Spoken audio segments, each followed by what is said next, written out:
नमस्कार दोस्तों, छत्तीसगढ़ डिबेट में आज हम गोबर खरीदी पे सवाल इसको लेकर बातचीत कर रहे हैं। एक समय था कि छत्तीसगढ़ में जब भूपेश बघेल की सरकार थी तो एक स्लोगन चलता था कि छत्तीसगढ़ के चार चिन्हारी, नरवा गुरवा घुरवा बाड़ी। तो ये चार चिन्हारी जो थी, अब इस चार चिन्हारी में से एक चिन्हारी के तहत जो था कि हम गोबर की खरीदी करने वाले देश के पहले राज्य बने और हमारी देखा देखी बहुत सारी जगहों पर गोबर को लेकर बहुत सारी बातचीत हुई।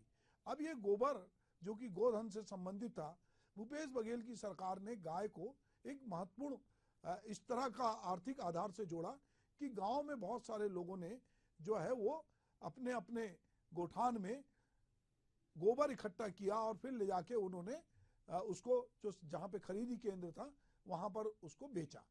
अब चूंकि आज जो है छत्तीसगढ़ की गोठान योजना फिर से चर्चा में, इस बार चर्चा गोठानों की विशेषज्ञता को लेकर नहीं है बल्कि गोबर खरीदी को लेकर कथित जो घोटाला हुआ उसको लेकर है। पूर्ववर्ती कांग्रेस सरकार के इस ड्रीम प्रोजेक्ट पर गोबर खरीदी से पे घोटाले का आरोप है। विधानसभा में भाजपा विधायक लता उसेंडी ने गोबर खरीदी के भुगतान से में गड़बड़ी का मुद्दा उठाया है। भाजपा ने सरकार से गोबर घोटाले की जांच की मांग करते हुए दावा किया है कि यह बिहार के चारा घोटाले से भी बड़ा घोटाला है। इस आरोप पर कांग्रेस ने सीधे कुछ कहने की बजाय भाजपा पे अनावश्यक विवाद खड़ा करने का आरोप लगाया। इस विषय पे चर्चा शुरू करने से पहले ये बात जानना चाहते हैं कि दरअसल ये पूरा मामला क्या है। जब भूपेश बघेल की सरकार आती है तो भूपेश बघेल चूंकि एक किसान है और किसान की पीड़ा को समझते हैं तो उनको लगता है कि हम कोई ऐसी चीज लाएं जिससे कि हमारी ग्रामीण अर्थव्यवस्था मजबूत हो, और इसीलिए ये जो चार चिन्हारी की बात हुई तो उनकी सबसे महत्वपूर्ण जो योजना आई नरवा गरवा घुरवा बाड़ी, तो उन्होंने गांव में इस तरह की बातें हुई और धीरे धीरे फिर चूंकि सरकार चाहती है, मुख्यमंत्री चाहते हैं, तो फिर इस तरह की योजनाओं को पंख लग जाते हैं और फिर जगह जगह हमने देखा कि गोबर खरीदी 2 रुपए किलो से शुरू हुई, उसके बाद गोमूत्र भी खरीदा गया और गोबर से बहुत सारी चीजें बनने लगी और उस पर बहुत सारी स्टोरी हुई और लगातार इसको लेकर ये बातचीत हो रही थी कि जितना गाय जो है चारा नहीं खा रही उससे ज्यादा गोबर दे रही है। कई लोगों ने इस पे बहुत सवाल उठाए, गोठानों पे सवाल उठाए। बीजेपी ने जब भाजपा की सरकार नहीं थी और भूपेश बघेल की सरकार थी तब भी उन्होंने गोबर खरीदी पे कुछ सवाल उठाए, पर सरकार थी तो लगातार जवाब दे रही थी और गोबर खरीदी से निश्चित रूप से बहुत सारे किसानों को, गौ पालकों को फायदा हुआ। पर अब चूंकि बीजेपी की सरकार है और भूपेश बघेल की सरकार जा चुकी है तो अब गोबर खरीदी को लेकर जिस तरह विधानसभा में सवाल उठ रहे हैं तो ये जरूरी कि हम ये जाने कि कांग्रेस इस पे क्या स्टैंड ले रही है और बीजेपी के लोग जो इस पे आरोप लगा रहे हैं वो क्या सोचते हैं। तो सबसे पहले हम भूपेंद्र नाग जी जो बीजेपी के प्रवक्ता हमसे जुड़े हैं, मैं उनका स्वागत करता हूं, और कांग्रेस के प्रवक्ता रत्नेश दुबे जी भी जुड़े हैं, मैं उनका भी स्वागत करता हूं। चूंकि आरोप बीजेपी का है, लता उसेंडी बीजेपी की विधायक हैं, बीजेपी पहले भी आरोप लगाती रही है और कांग्रेस कह रही कि अनावश्यक आरोप है। तो नाग जी आप बताइए कि क्या राज्य में जो गोबर खरीदी हो रही थी, क्या गोबर नहीं खरीदना था? एक दूसरा, गोबर खरीदना था तो गोबर खरीदने के लिए जो पैरामीटर्स इस्तेमाल किए गए क्या वो सही नहीं थे, या कुछ लोगों ने गोबर खरीदी के नाम पर जो गड़बड़ी की वो था, या भूपेश बघेल ने जो अपनी महत्वाकांक्षी योजना लाए थे नरवा घुरवा बाड़ी की वो ठीक नहीं थी, जो ग्रामीण आर्थिक आधार को उठाने के लिए जो काम किए जा रहे थे क्या आप उस योजना से असंतुष्ट थे? यदि गोबर खरीदना इतना ही खराब था तो आरएसएस प्रमुख जो है वो भूपेश बघेल की गोबर खरीदी की पॉलिसी की तारीफ करते हैं, बाद में केंद्र में भी इसकी बात होती है, दूसरे राज्य भी इस मॉडल को, जिसको छत्तीसगढ़ मॉडल कहा जाता है, अपनाने की बात करते हैं।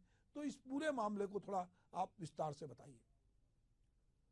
जी, सबसे पहले तो आपके सभी दर्शकों को मेरा नमस्कार। जी और जैसा कि आप अभी बता रहे थे, मैं इस पे आता हूँ। ये केवल किसी ग्रामीण अर्थव्यवस्था को उठाने का जब बात आएगा तो हम यदि विपक्ष में भी हैं तो भी हम प्रोत्साहन उसका करेंगे, लेकिन यहाँ पे बात आज जी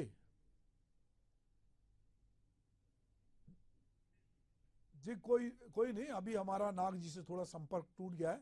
मैं चलता हूं सीधे हमारे दूसरे पैनलिस्ट जो हैं दुबे जी के पास। रत्नेश दुबे जी, मैं जो बात कह रहा था उस बात में को आप आगे बढ़ाइए, फिर हम बीजेपी के आरोपों की बात करेंगे।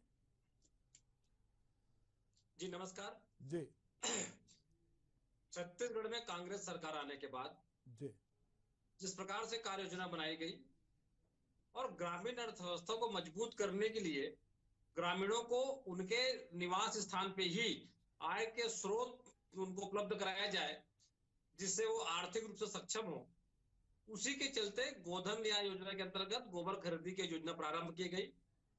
अब देखिए, गोबर खरीदी योजना के प्रारंभ होने के बाद पालक हैं या हैं प्रकार से लाभान्वित हुए, वो भारत छत्तीसगढ़ में आर्थिक रूप से प्रमाण। और ये भाजपा जब से केंद्र सरकार में आई है, छत्तीसगढ़ में आने के बाद वो अपने सफलता को छिपाने के लिए प्रत्येक योजना जिससे छत्तीसगढ़ की संस्कृति बढ़ी, छत्तीसगढ़ मजबूत हुई, छत्तीसगढ़ के गौपालक के किसान मजबूत हुए, उन होने की बात करते हैं। जिस प्रकार से योजना के बारे में बात हुई, निश्चित रूप से मंत्री रही है पूर्व में, है कि वो किसी व्यक्ति विशेष के नाम और कोठार योजना के साथ साथ पैरा भाजपा को जानकारी होनी चाहिए हुई थी तो गोपने की गाय गांव के लोग स्वपूर्त होकर दान करते और पैसा दान वहां जाकर के गोठान देते थे, उसका कल्पना है। और निश्चित रूप भाजपा पूर्वाग्रह विकसित होकर के जो काम करती है वो उनके पूर्वाग्रही चर्चा से निकल। ठीक रत्नेश जी, मैं आपके पास फिर आता हूं। अभी हमारे साथ भूपेंद्र नाग जी जुड़ गए हैं। नाग जी, आप अपनी बात कर रहे थे, कुछ तकनीकी कारणों से हमारा संबंध विच्छेद हो गया था, बताइए आप क्या कहना चाह रहे थे। मैं यही कहना चाह रहा था, यदि आशय आशय में शुद्धता होती तो निश्चित ही हम उनका समर्थन करते, लेकिन जिस प्रकार से उन्होंने भ्रष्टाचार युक्त एक योजना लाने का प्रयास किया, गांव के गरीब से गोबर खरीदने के नाम पे, उसके बाद आवश्यक कर दिया यदि किसी प्रकार की भी उन्हें कृषि के लिए यदि आवश्यकता है खाद और बीज की, तो निश्चित वहीं से ही उनको उस गोबर खाद को खरीदना पड़ेगा, जिसे दोगुने दाम में इन्होंने बेचने का काम, जबरदस्ती बेचने का काम किसानों को किया था। और कई हमने घटनाएं देखी कि एक ही परिवार के 5-5 महिलाओं को कहना चाहिए इतनी बड़ी राशि 5 लाख की राशि गोबर बेचकर मिली, जिनके घर में गाय तक नहीं है। इस विषय को विधायक सौरभ सिंह जी ने उठाया भी था, और उस समय जब सौरभ सिंह जी ने इस विषय को उठाया, जब 29 करोड़ के घोटाले को उठाया, तो उस समय जवाब देने के लिए जो वहां कांग्रेस के विधायक उपस्थित थे, उनका जो है मुंह जो है किस प्रकार से सिल गए थे, हमने देखा था। उसका जवाब वो दे नहीं पा रहे थे। तो इस गोबर घोटाले की जांच हमने उस समय भी विपक्ष में रहते कहा था, जब हम सरकार में आएंगे तो इसकी जांच करेंगे, और उस दिशा में जो है भारतीय जनता पार्टी बढ़ रही है। क्योंकि जिस प्रकार का ये भ्रष्टाचार सब हुआ था, आपने तो शुरुआत में एक पंक्ति थी कि नरवा गरवा गुरुआ बाड़ी, मैं बार बार कहता आया था उस समय भी कि नरवा गरवा गुरुआ की बात करने वाले कांग्रेस पार्टी, नरवा में इनके देखते थे तो हम पानी नहीं था, गरवा सड़क पर मर रहे थे, और गुरुआ इन्होंने पूरा का पूरा छत्तीसगढ़ को बना डाला था। इस स्थिति से बाहर आने के लिए छत्तीसगढ़ की जनता ने भारतीय जनता पार्टी को चुनकर लाया। जी, तो नाग जी कह रहे हैं कि छत्तीसगढ़ में इन्होंने बाड़ी को बख्श दिया, बाकी तीनों के बारे में इन्होंने कहा कि अलग अलग तरह से कांग्रेस ने इसमें काम किया। मैं ये जानना चाहता हूं दुबे जी कि ये जो आप बात कह रहे हैं, ये जो आरोप लगा रहे हैं, ये भाजपा आज नहीं लगा रही है। भाजपा ये बात सही कह रहे हैं नाग जी, कि हम पहले भी जब योजना चल रही थी तब भी ये लोग यहीं पड़ोस में रमेश बैस जी के का जो गांव है मंदिर हसोद से लगा हुआ, वहां पर भी एक दल गया था और उन्होंने वहां पर भी गोठान की जांच की थी। अलग अलग जगह भाजपा ने गोठानों की जांच के लिए अपनी कमेटियां भेजी थी, और इन्होंने उस समय भी सवाल उठाए थे, और उस समय कांग्रेस उसका जवाब दे रही थी। अब चूंकि खुद भाजपा सत्ता में है, और सत्ता में रहते हुए विधानसभा में प्रश्न लता उसेंडी जी जो कि पहले मंत्री रही हैं वो उठा रही हैं, तो ये कहीं ना कहीं जो भाजपा पहले आरोप लगा रही थी, अब वो चाहती है कि इस जांच कराई जाए। और वो कह रहे हैं कि चारा घोटाले से भी बड़ा बिहार के बड़ा स्कैंडल है। इस बारे में रत्नेश जी आप बताइए। जिस प्रकार से भाजपा आरोप लगा रही है, जी इनके द्वारा देखेंगे, पूर्व में भी इनके द्वारा जो जब सत्ता में नहीं थे तो गौठान में जाने की इन्होंने नौटंकी करी थी। हम्म, तो गौठान में जाने से पहले ये गौठान समिति जो गठन हुआ था, उनके पदाधिकारियों को बिना सूचना के भरे गर्मी में जा करके गाय ढूंढने का काम करते, वो गौठान योजना की जानकारी ही नहीं थी थे। और तो वो भाजपा के राजनीति सेकने थे, इतना था। लेकिन भाजपा को ध्यान होना चाहिए, 15 वर्षीय कार्यकाल में चावल तो कुरकुरी में चावल परिवहन एक स्कूटर से चावल का परिवहन कर दिया गया था। ऐसी कांग्रेस ने योजना लागू नहीं की थी।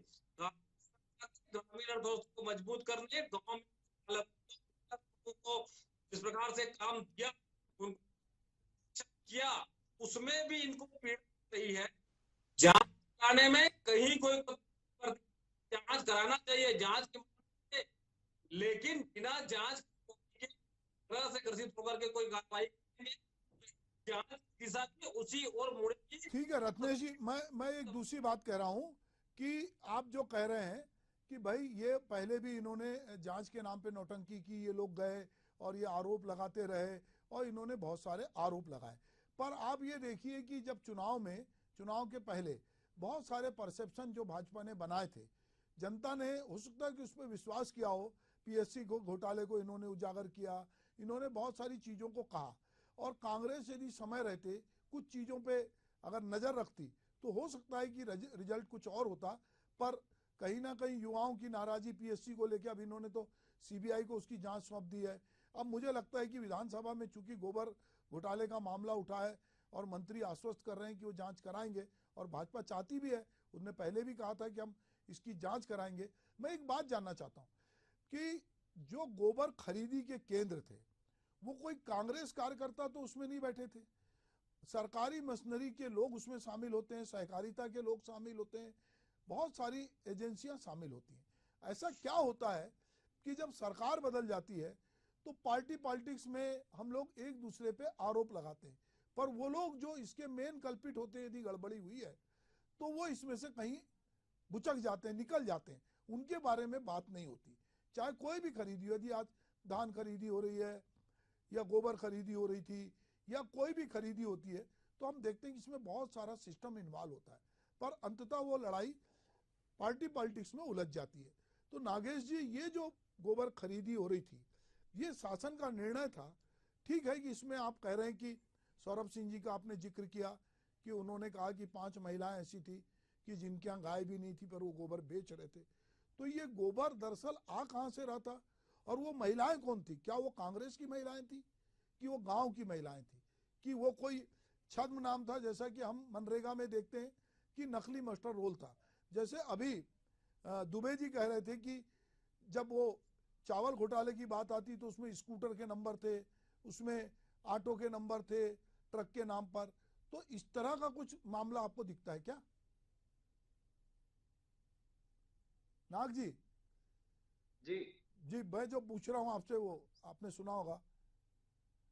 अभी अंतिम में आवाज थोड़ी स्पष्ट नहीं थी, एक बार रिपीट कर देंगे जी, महोदय। मैं ये कह रहा हूं कि ये जो पूरा सिस्टम होता है इसमें ब्यूरोक्रेसी या छोटे छोटे अधिकारी कर्मचारी, वहां के सहकारिता के लोग सब शामिल होते हैं।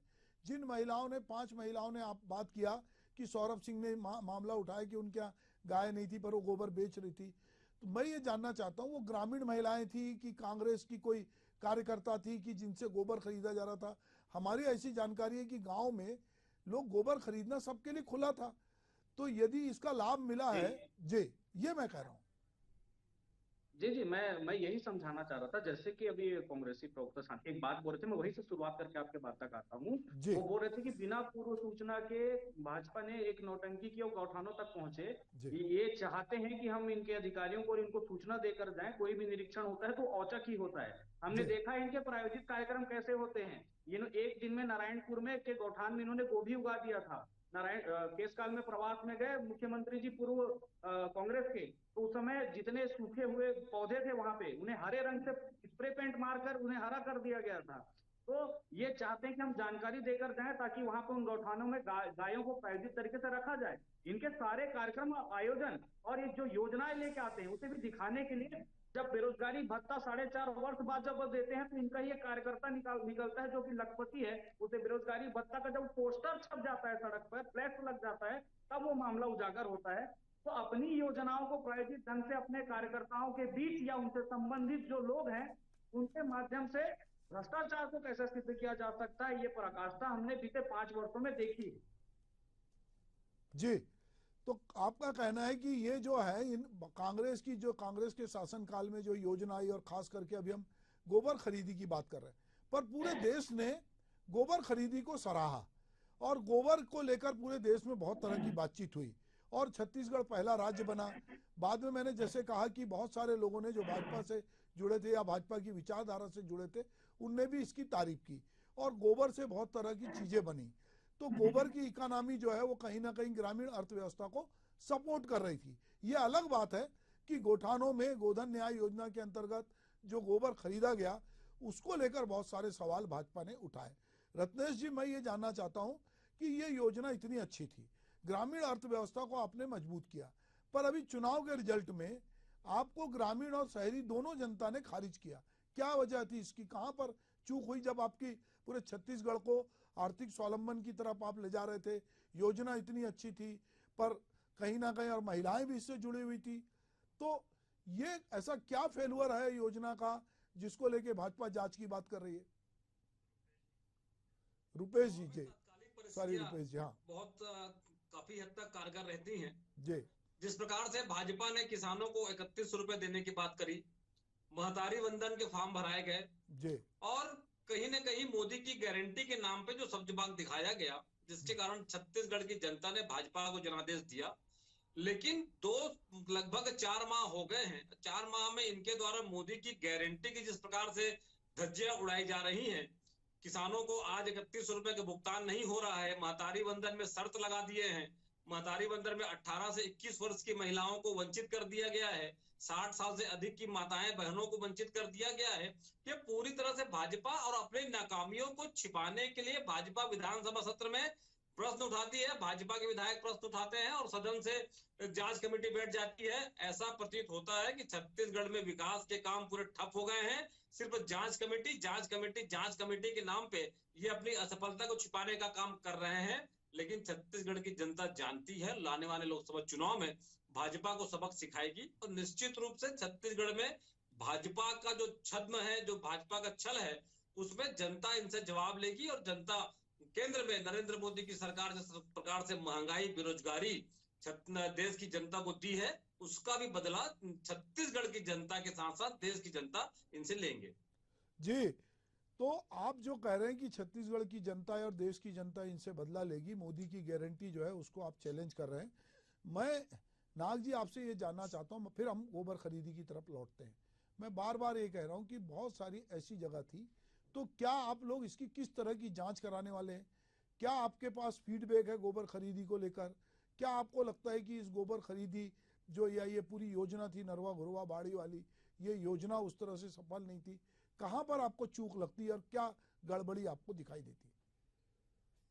मैं शुरू से इस बात को कह रहा हूं कि आशय पे शंका शुरू से भारतीय जनता पार्टी को थी। जिस प्रकार से लगातार केंद्र में जब 10 वर्ष तक कांग्रेस का शासनकाल रहा, लगातार 2G हो, 3G हो या जीजा जी हो, इस प्रकार के घोटाले जो होते रहे, उसके बाद कॉमनवेल्थ की वो दरकती हुई दीवारें जो हैं वो सब हम लगातार देखते आए थे। उसके बाद जब ये 15 वर्ष बाद भारतीय जनता पार्टी के शासनकाल के बाद ये जो 5 वर्ष में जब कांग्रेस यहाँ आई थी छत्तीसगढ़ में, उस समय पहले वर्ष से ही जिस प्रकार से इन्होंने स्पष्ट कर दिया था कि किस प्रकार से भ्रष्टाचार की दिशा में ये बढ़ने वाले, और जब ये गोबर को लेकर ये योजना लेकर आते हैं तो ग्रामीण अर्थव्यवस्था उठाने की बात का प्रोत्साहन हम भी करते, हम भी उनका इस विषय पे पीठ थपथपाते, लेकिन केवल और केवल भ्रष्टाचार के लिए कुछ लोगों को कहना चाहिए उस योजना में सम्मिलित करते हुए एक प्राइवेट ढंग से भ्रष्टाचार को केवल और केवल सिद्ध करने की दिशा में जब बढ़ते हुए भारतीय जनता पार्टी कांग्रेस को देखती है तो निश्चित उस दिशा में विपक्ष में रहते हुए एक आवाज उठाती है और कहती कि जब हम सरकार में आएंगे तो उस दिशा में जांच एक करते हुए कड़ी कार्रवाई करेंगे। उसी दिशा में आज भारतीय जनता पार्टी जब सरकार में है तो उस दिशा में कार्रवाई के लिए बात बिल्कुल बिल्कुल सामने आ रही है। जी नाग जी, आप ये कह रहे हैं कि ये जब आते हैं सत्ता में तो आप 2G 3G की बात कर रहे थे, बाद में वो बहुत सारे उसमें जांच आई और बहुत सारी चीजें कहीं ना कहीं विलोपित हुई। अभी भी अब ये धान खरीदी, भूपेश बघेल की सरकार ने धान खरीदी शुरू की, समर्थन मूल्य से ज्यादा पैसे देने की बात की। बाद में आपको भी कहीं ना कहीं छत्तीसगढ़ में उसी नारे को लेके आना पड़ा, और जब हमने देखा कि चुनावी घोषणा पत्र आया तो दोनों एक दूसरे को पीछे छोड़ने में लगे हुए थे।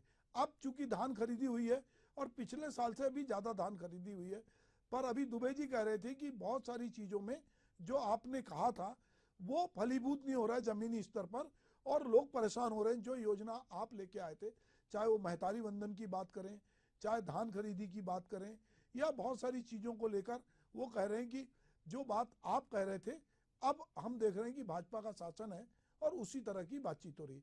तो दुबे जी, मैं चाहूंगा कि थोड़ा विस्तार से बताएं कि भाजपा ने अपने घोषणा पत्र में जिन चीजों को शामिल किया था, मोदी की जिन गारंटी को शामिल किया था, क्या जमीनी स्तर पे आपको लगता है कि पिछले जब से सरकार बनी है वो योजनाएं उस तरह से लागू नहीं हो रही हैं, और भाजपा भी कहीं ना कहीं आप लोगों के नक्शे कदम पे चल रही है? मोदी की गारंटी के नाम पे विधानसभा में चुनाव में भाजपा दम भर रही थी, तो छत्तीसगढ़ धान का कटोरा है।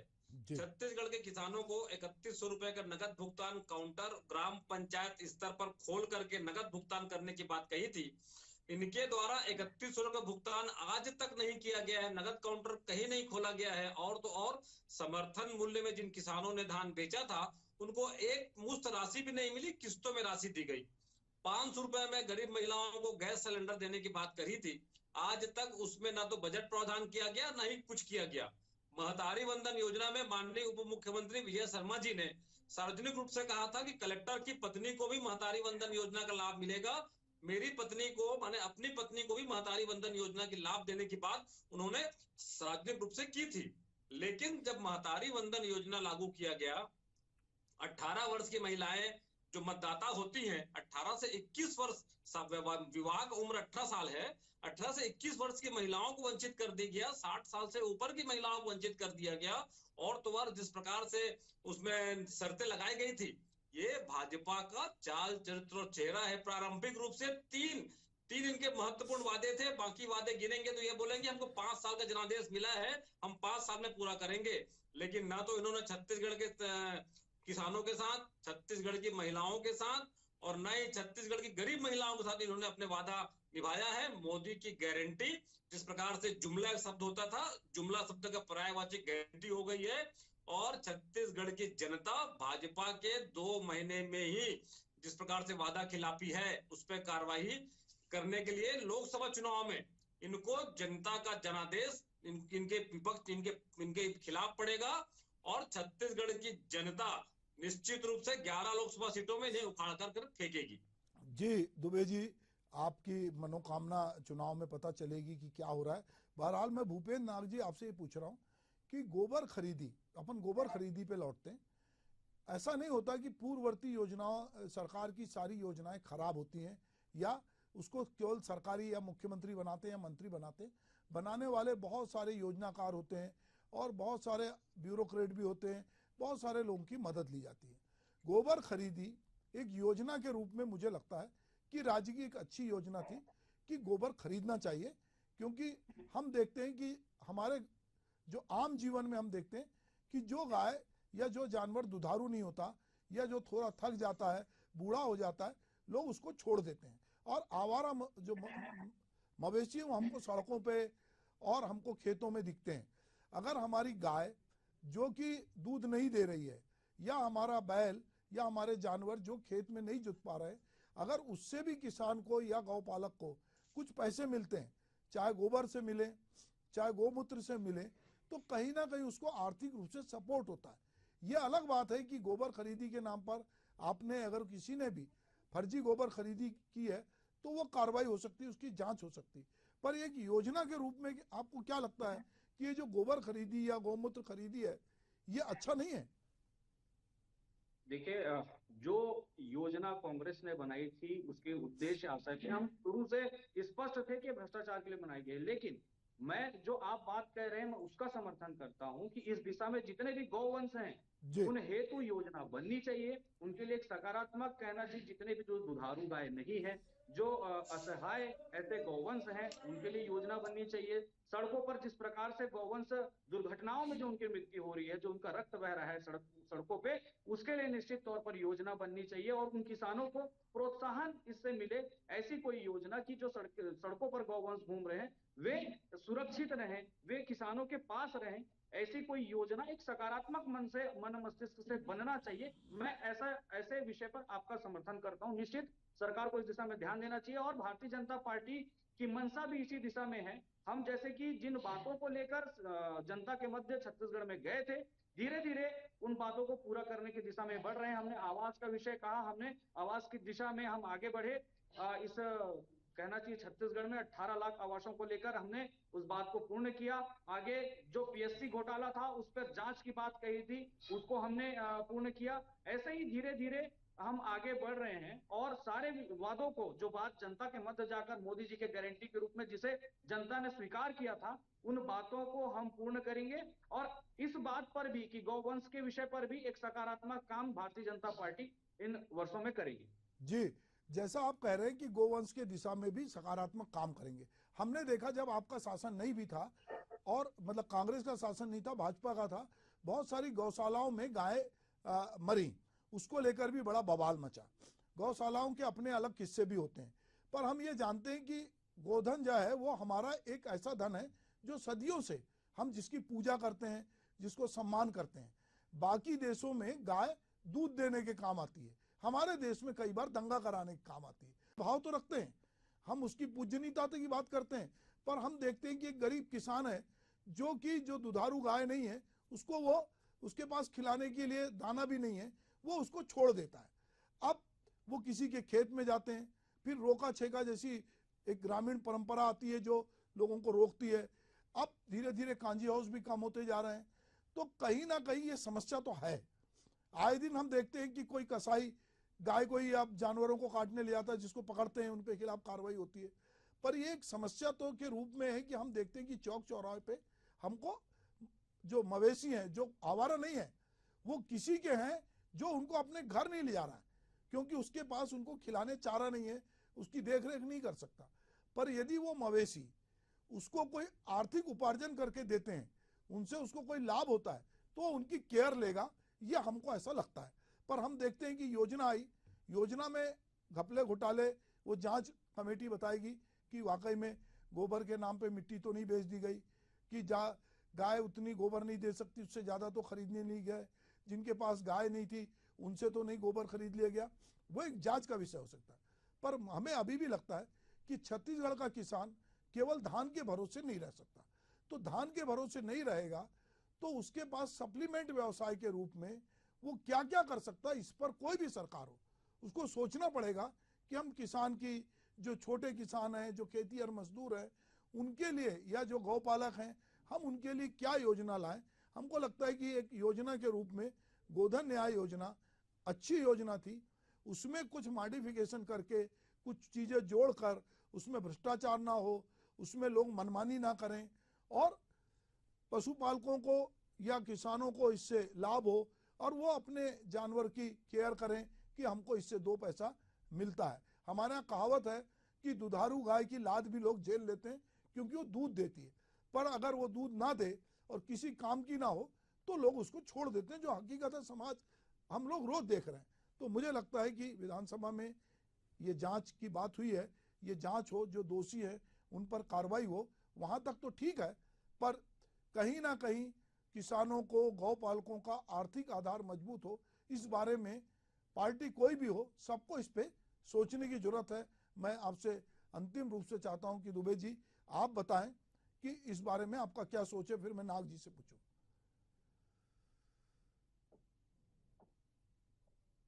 दुबे जी आपकी आवाज नहीं आ रही है, नाग जी आप ही बोले। जी निश्चित आप जो बात बोल रहे हैं मैं बिल्कुल गौवंश के लिए इस दिशा में काम होना चाहिए। और हम जिस विचार से आते हैं, भारतीय जनता पार्टी जिस विचार से आती है, गौवंश की रक्षा सुरक्षा को लेकर हम हमेशा सकारात्मक रहे हैं। और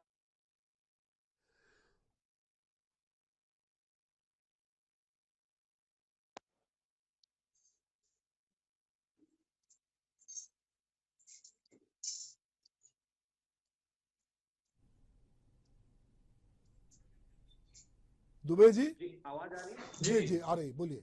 जी जी। तो निश्चित रूप सकारात्मक दिशा में भारतीय जनता पार्टी का विचार हमेशा से रहा है, और गौवंश की रक्षा को लेकर हम लोग सजग भी हैं। जी क्योंकि जिस प्रकार से गौ तस्करी के विषय लगातार बढ़ते रहे हैं, उस दिशा में कड़े नियम लाने की आवश्यकता है। भारतीय जनता पार्टी इस दिशा में काम करेगी। हम जानते हैं भारतीय जनता पार्टी जिस विचार को मानती है, उसमें गौवंश को लेकर कितना ऊंचा स्थान है। हमने देखा है अन्य पार्टियां एक गौवंश की हत्या को लेकर कैसे सामने आकर दिखावा करने का भी काम करती हैं, और शर्मनाक हरकतें भी करते आते हैं। हम उनके विरोधी भी हैं। इस हेतु हम गौवंश के लिए एक सकारात्मक काम करें, और वो पक्ष में हो या विपक्ष के जो लोग भी हों, उनसे भी अपेक्षा रखते हैं कि इस दिशा में उनका भी सहयोग हमें प्राप्त होता रहे।